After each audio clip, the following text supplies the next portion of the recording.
8:12 de la mañana, estamos ya en ampliación de noticias, lunes 8 de octubre del 2012. Muy buenos días, Cayetana, muy buenos días, Guido. ¿Qué tal, Raúl? Bienvenido a Ampliación. Y como tú lo has comentado, y en fin, en realidad todos tenemos que agradecer los 49 años de RPP, y en especial a toda su gente, todos los que han pasado por RPP, periodistas, productores, locutores, en fin, porque si no, no sería lo que es. En realidad, y sería una lista interminable poder reconocer a todos los que han pero hecho de gente tan posible. estupenda, ¿no?, que ha pasado, desde los fundadores. La otra vez recordamos, por ejemplo, pues la presencia de David Odría, ¿no es cierto?, que fue un personaje paradigmático, etcétera. Así que claro, es un día, todos estos días van a ser de gran significación y vamos a conmemorar nuestro paso a paso hasta cumplir los 50 años. Bueno, vamos a empezar con la cultura. El señor Milton von Hesse, economista, censo agrario y la dieta andina son nuestros temas. Pero primero, naturalmente, ministro, bienvenido, gracias por estar con nosotros. Te quiero preguntar, ¿qué se siente ser ministro? ¿Y qué se siente ser ministro de Agricultura? Que es efectivamente una cartera sobre la cual siempre hay, digamos, la tentación de imaginar que desde el Ministerio de Agricultura se puede resolver grandes problemas como los agrarios en el Perú. Y no es así, sin duda, ¿no es cierto? Cuéntenos. Bueno, buenos días, don Raúl, buenos días todos ustedes. No, déjenme empezar primero felicitándolos por su 49 aniversario. ¿No? RPP siempre ha sido una radio que a uno desde que está en la universidad empieza a acostumbrarse a despertarse con ella, ¿no? Sí, pues. Y entonces siempre uno tiene una familiaridad grande con ustedes. Es nuestro geniograma del periodismo. Sí. Efectivamente. Y bueno, ¿qué se siente ser ministro? Difícil pregunta. Toda la mayor parte de mi carrera profesional ha sido como tecnócrata, y claro, ahora la diferencia es que hay que agregarle la dimensión política, ¿no? Bueno, en primer lugar, el tecnócrata piensa y proyecta, ¿no es cierto? Lo otro es la realización, la concreción de las cosas. Así es.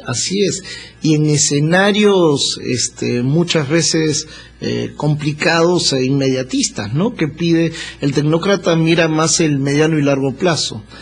Cuando uno está tomando decisiones a nivel político, probablemente hay veces el corto plazo juega una presión mucho más grande que el mediano y el largo plazo, y entonces hay que saber encontrar el equilibrio. Ahora, lo que es interesante es lo que estamos experimentando, ¿no es cierto? En los últimos años, un gran crecimiento de la agricultura, las posibilidades, sobre todo, de la tecnificación, que se ha dado notablemente en el norte, la multiplicación de irrigaciones, la tentación y la concreción exportadora, y sin embargo todavía hay largo trecho que recorrer, ¿no es cierto? Así es. Tenemos una agricultura del siglo XXI, sobre todo en algunas zonas de la costa, por ejemplo el Valle de Virú, en Villacurí, en Ica, en Piura, está pasando un fenómeno muy interesante.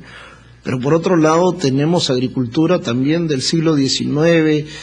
Uno se va a los Andes del sur, a los Andes del norte, y lo que encuentra muchas veces son comunidades campesinas muy aisladas, con técnicas de producción muy precarias, y entonces el reto es cómo ayudar a avanzar hacia el siglo XXI a esos bolsones bien dispersos del país, ¿no?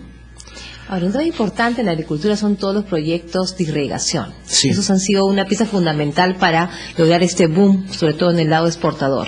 Y hay dos. Chavimochi, que usted ha anunciado que ya la licitación se va a realizar el primer trimestre del 2013.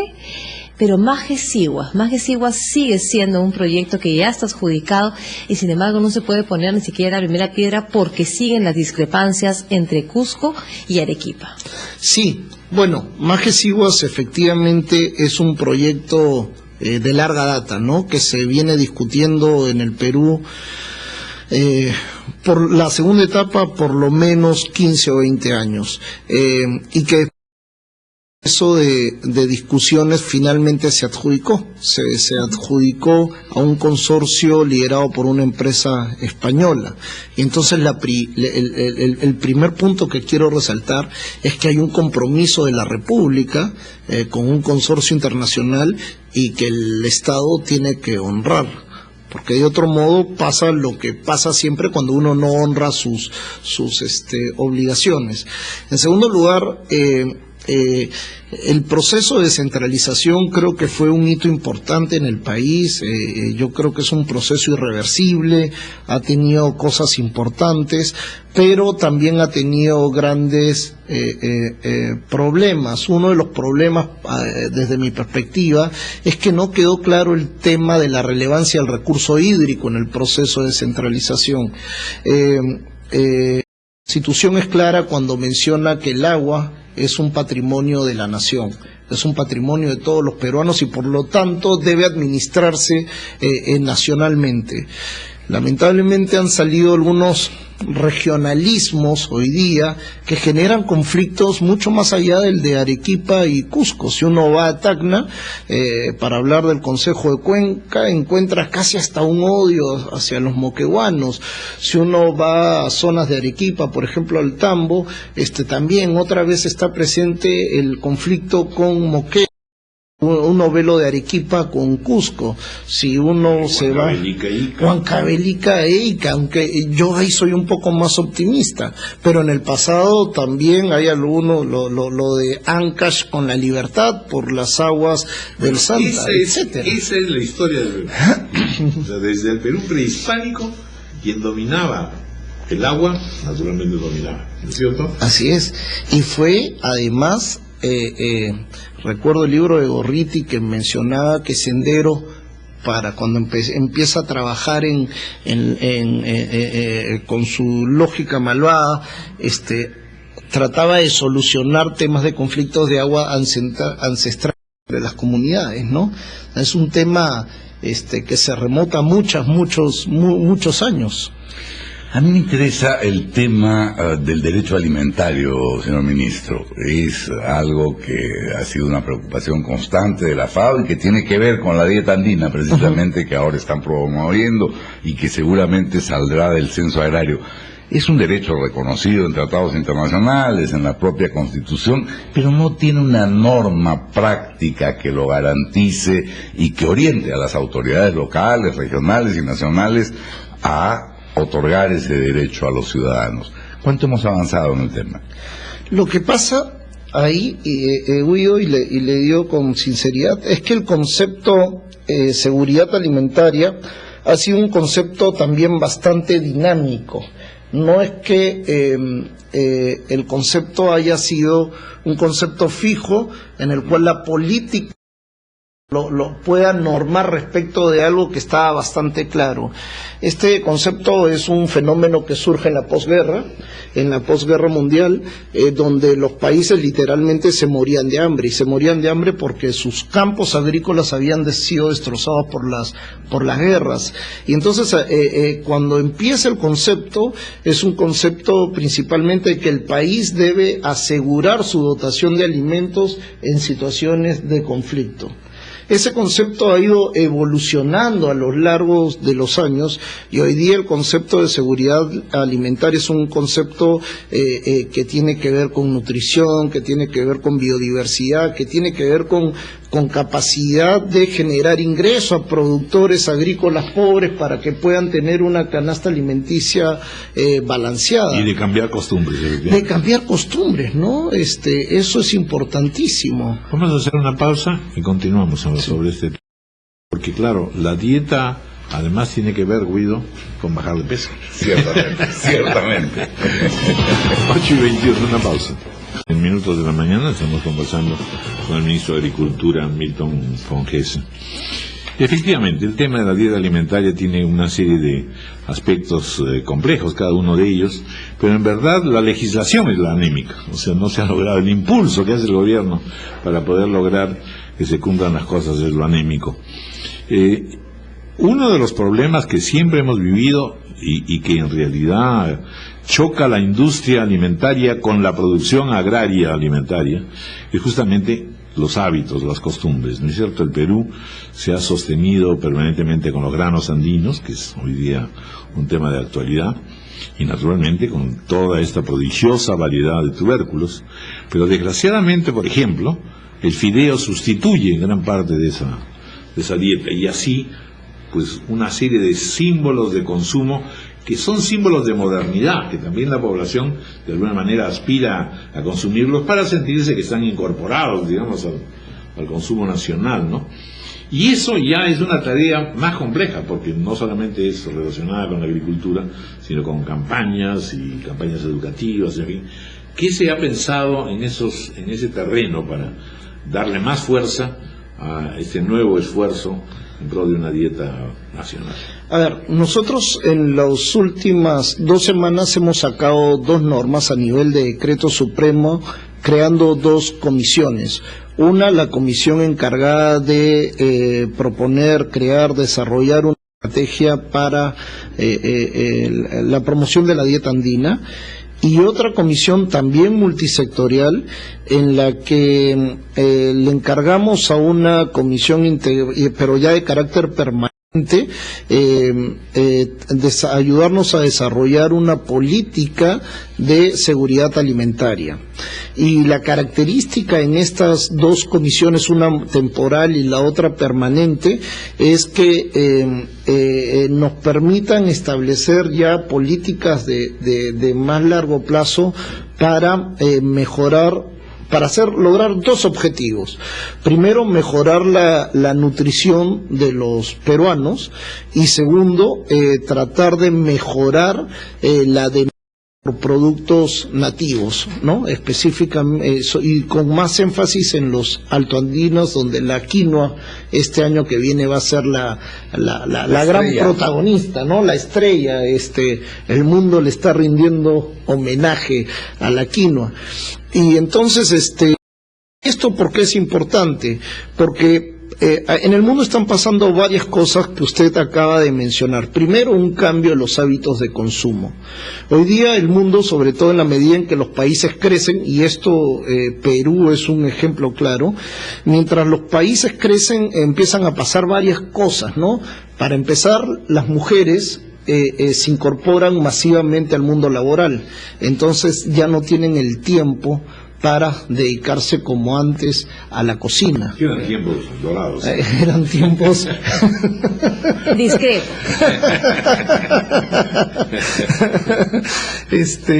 Y entonces ese es uno de los fenómenos. Otro fenómeno es que la proporción de hogares individuales como proporción de los hogares totales también aumenta. Y eso quiere decir que, por ejemplo, las porciones que uno demanda son porciones en los supermercados más orientadas a cosas individuales, y que pasa incluso por la fruta. Un mango maravilloso de esos gigantes piuranos que habían hoy día, el mercado demanda una cosa más chica y a la que uno tiene que adaptarse. También hay una preocupación por la salud, por los hábitos, hábitos alimentarios en general, y eso hace que uno rechace ciertas cosas y busque otras, ¿no? Las carnes blancas, por ejemplo, son más demandadas ahora que las carnes rojas. Hay una preocupación por el medio ambiente. Hoy día Perú es número 1 en exportaciones de café orgánico, número 2 en cacao orgánico, número 1 en banano orgánico, y eso que refleja que el mundo empieza a demandar cosas naturales, sanas, etcétera, etcétera. Entonces, si no tenemos una política que recoja estos cambios que se están dando en el mundo, entonces vamos a estar aislados de esos cambios en el mundo. Entonces tenemos que aprovecharlos. Y en este caso, para regresar al tema de la dieta andina, nosotros creemos que es una oportunidad para aprovecharlos. ¿Cuánto agua se necesita, por ejemplo, para producir 1 kilo de proteínas de origen animal, y cuánta para producir 1 kilo de proteínas de origen vegetal? Más de 120 litros para producir 1 kilo de carne de vacuno, 10 litros para producir 1 kilo de lentejas o de quinoa que contienen proporciones semejantes de proteína, ¿no es cierto? Así es, pero sí, de acuerdo, pero el tema es cómo yo sin estar en una lógica estalinista en la que yo decido qué consume la gente, hago una política pero promueves, exactamente, era lo que iba a decir. Y más que agricultura va a ser el ministro del marketing, porque los cambios en realidad en consumo requieren una estrategia marketera, ¿no? De largo plazo también. Así es, sobre todo, y con esto, déjame redondear la idea nada más, en este contexto en el que en el mundo hay gran incertidumbre sobre lo que va a pasar con la producción de los cereales tradicionales, ¿no? Trigo, soya, maíz, y de pronto eso configura una oportunidad para nuestros cereales andinos. Hoy día, por ejemplo, a raíz de la cumbre árabe y otras visitas que hemos ido teniendo en las últimas semanas, la gran demanda expoalimentaria, etcétera, es donde encuentro una provisión regular de quinoa de tal calidad y a tal precio. Resulta que nuestro gran problema ahora es que no tenemos una oferta organizada, ¿no? Suficiente y de repente ahí, ministro, es porque tenemos que llevar ese boom agroexportador de la costa hacia la sierra. Tenemos que replicar ese modelo.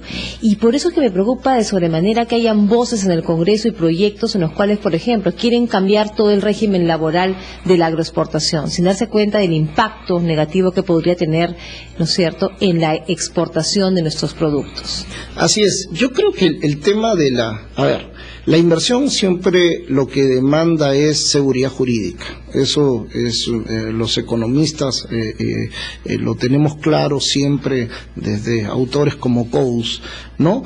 Pero yo creo que el gran problema del empleo agrícola, más allá de que uno esté de acuerdo o en desacuerdo con algunos puntos del marco legislativo para el empleo agrícola, es que así como pasa en la ciudad, donde el empleo formal solamente lo tiene una pequeña cantidad de gente y la mayor cantidad de gente está en el empleo informal, lo mismo pasa en el sector agrícola.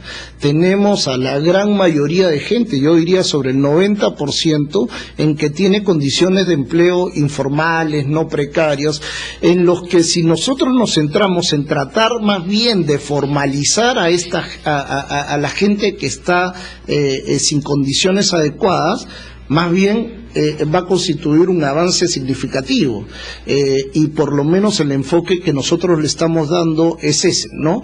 ¿Cómo hacemos para mejorar las condiciones de los que hoy día no tienen ningún beneficio? El tiempo nos gana, ministro. Sí. El censo agrario. El censo agrario, ¿qué es lo que procura? ¿Qué es lo que se piensa obtener de todo este censo agrario?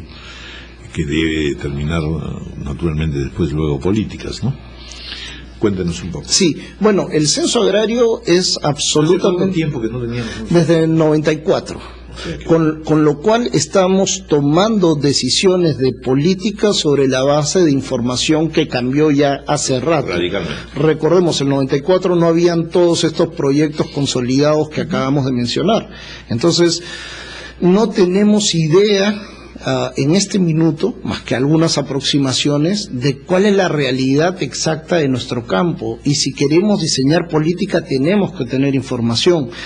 Nosotros el 15 de octubre salimos al campo durante un mes hasta el 15 de noviembre. Estamos haciendo un gran esfuerzo financiero, son más de 100 millones de soles, y la idea es recabar la información que nos permita saber dónde estamos, porque si vamos a saber dónde estamos, vamos a saber a dónde queremos ir, y esa es la gran ventaja. En este censo vamos a tener una idea, por ejemplo, cómo ha evolucionado la tenencia de la tierra. Es cierto que somos mayoritariamente latifundistas, o sigue siendo cierto que somos un país principalmente minifundista. Estamos convergiendo hacia estos límites de tierra, a este tamaño de parcela promedio que se presenta en otros países que tienen dinámicas agroexportadores interesantes, o no lo estamos haciendo, estamos divergiendo hacia eso. La calidad también del productor, la capacitación del trabajador, ¿no es cierto? Absolutamente. Ahí Y también. si tiene acceso al mercado financiero, o si no lo está teniendo, y si utiliza insumos agrícolas tradicionales o más modernos. En fin, estamos viendo dónde recabar toda la información que nos permita saber dónde están los cuellos de botella para el desarrollo Para agrícola. tener una política más certera. Absolutamente. Bueno, ¿Y quién realiza el censo? ¿INEI o una empresa privada? No, el INEI, que es el ente competente, y nosotros lo financiamos con otras entidades del Estado. muy bien. 8:34. Muchas gracias, ministro. No, muchas gracias a Muy ustedes. interesante. Gracias. Vamos a seguir lo del censo agrario. Hacemos una pausa y luego estaremos con el doctor Javier Vallerrieza, experto en Derecho Constitucional. Naturalmente el tema es, pues, en fin, el que ya sabemos, el señor Alberto Fujimori y su indulto.